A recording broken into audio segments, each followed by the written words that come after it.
Nadzemní elektrické vedení prochází celou Českou republikou jako dokonalá síť.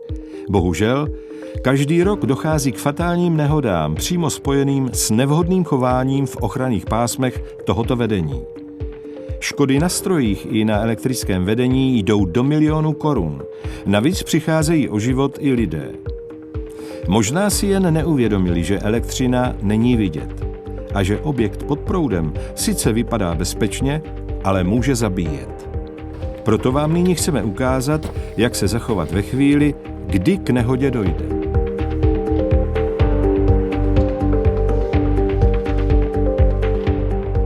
Při práci na polích nebo kdekoliv jinde v blízkosti vedení buďte vždy obezřetní, ať už při manipulaci se strojem nebo jen s jeho částmi. Právě díky vzájemnému kontaktu s vedením totiž dochází k velkému počtu nehod. V takovém případě, jakkoliv se to může zdát těžké, snažte se udržet chladnou hlavu a nepodléhat panice. Nesmí se stát, abyste se v jednom okamžiku dotýkali kovových částí stroje a země. Pokud nedojde k požáru vozidla, neopouštějte kabinu. Je konstruována jako Faradayova klec a před elektrickým proudem vás spolehlivě ochrání. Místo toho využijte nálepku na předním skle, kde jsou uvedeny všechny potřebné kontakty na provozovatele elektrického vedení. Během hovoru se snažte co nejlépe popsat, co se stalo, a popište svoji polohu. Využijte orientační prvky v krajině. Pokud stroj začne hořet, nepanikařte a skokem opusťte kabinu. Nikdy neutíkejte dlouhými kroky podél drátů, právě naopak.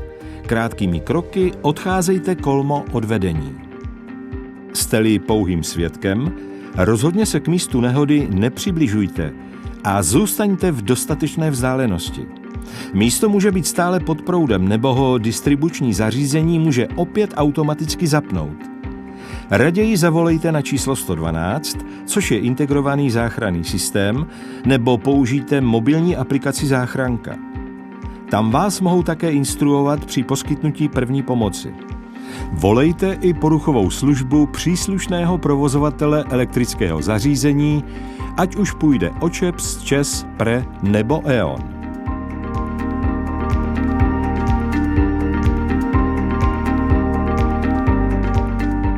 Samotné ochranné pásmo definuje energetický zákon.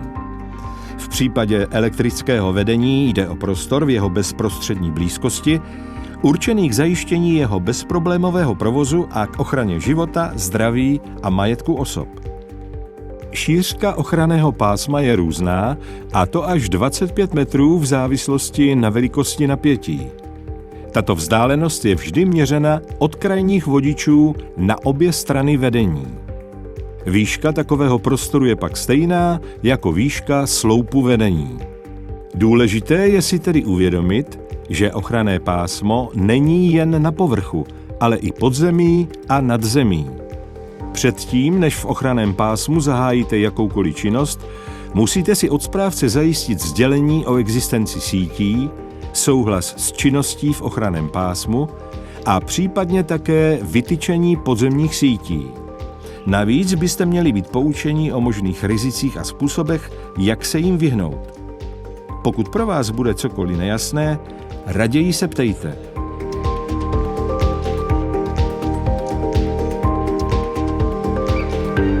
V České republice rozlišujeme 4 druhy elektrického vedení. Pro nízké napětí do 1000 V, pro vysoké napětí do 35 000 V, dále elektrické vedení velmi vysokého napětí nad 35 000 V a vedení zvlášť vysokého napětí 400 000 V. Vyznat se v nich je přitom jednoduché. Nízké napětí je vedeno ve 4 drátech a sloupy najdete nejen v blízkosti domů, ale i na polích. Vysoké napětí je vedeno 3 dráty a sloupy mívají různý tvar. Často narazíte například na takzvaný pařád. Stožáry velmi vysokého a zvlášť vysokého napětí mají většinou mřížovou konstrukci a největší ochranné pásmo. Bez ohledu na jeho velikost je v každém z nich zakázáno provádět některé činnosti. Obecně nesmíte jakkoliv znesnadňovat nebo znemožnit přístup k elektrickému vedení. Stejně tak je zakázáno bez souhlasu vlastníka zřizovat stavby nebo jiné konstrukce a samozřejmě skladovat hořlavé nebo výbušné látky. Nesmíte ani ohrozit spolehlivost a bezpečnost zařízení a souhlas vlastníka potřebujete také k provádění zemních prací. Když půjde o podzemní vedení, platí zákaz přejíždění ochranného pásma mechanismy nad 6 tun.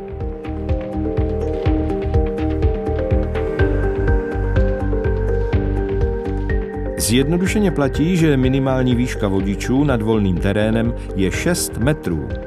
Všechny běžně používané stroje, včetně autojeřábů nebo kombajnů, mají přepravní výšku do 4 metrů. Proto, pokud se tyto stroje pohybují nejen po komunikacích v přepravním uspořádání a nemají zvednutou korbu nebo rameno, nemusí se obávat styku s elektrickým proudem.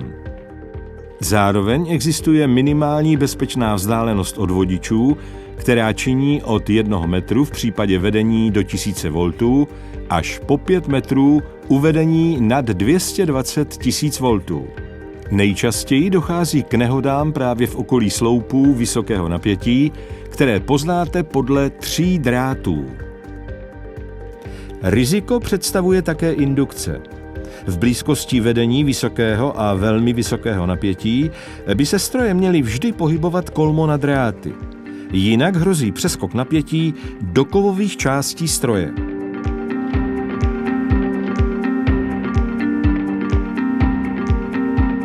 Vždy mějte na paměti, že vozidlo může mít také jinou než přepravní výšku. Může to být nesklopená korba nákladního vozu, zvednutý výložník nebo třeba rameno stroje. Před každou prací proto vystupte z vozidla, obhlédněte okolí a přesvědčte se, že se žádnou částí stroje nemůžete dostat do blízkosti vodiče. To platí zejména při popojíždění, kdy se mění vzdálenost od elektrického nadzemního vedení vůči vozidlu. Pokud máte možnost, využijte pro určení bezpečné vzdálenosti další osobu. I toto bývá často součástí pracovních pokynů, které byste měli dodržovat. V ochranném pásmu nikdy bezdůvodně nepopojíždějte se strojem v pracovní pozici. To znamená se zvednutou korbou, ramenem nebo výsypníkem. Opatrnost je nezbytná i při přepravě rozměrných nákladů.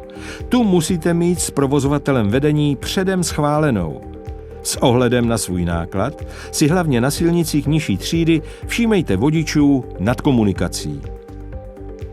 Stejně tak si hlídejte výšku vedení během případných oprav vašeho stroje. Pokud například budete muset vylézt na kapotu nebo na střechu, snadno se dostanete do blízkosti drátů s elektřinou. Riziko představuje také navážka zeminy. Ta totiž mohla proběhnout bez vědomí provozovatele zařízení a došlo tak ke snížení výšky vodičů nad terénem. Pokud budete mít podezření, že jsou vodiče méně než 6 metrů nad zemí, obraťte se na zadavatele práce. Ten by měl rozhodnout o dalším postupu. Výsledkem může být například vypnutí vedení.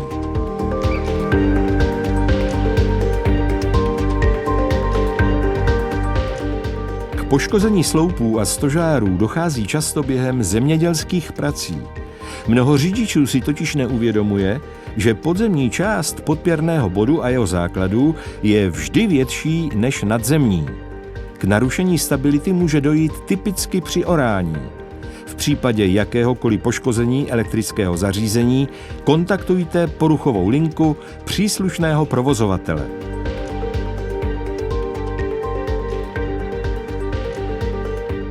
Pro práce v ochranných pásmech byste si měli uvědomit 2 možná rizika.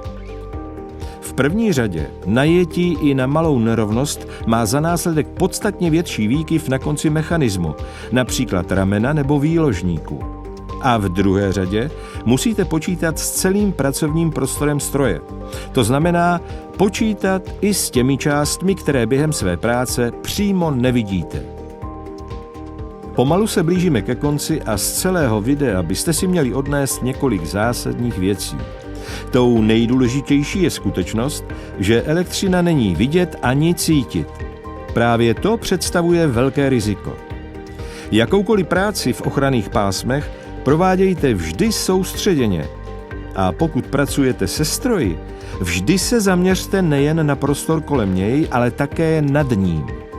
Nikdy nevystavujte sebe nebo jiné osoby riziku úrazu elektrickým proudem. Následky takové nehody bývají často fatální. A to je vše.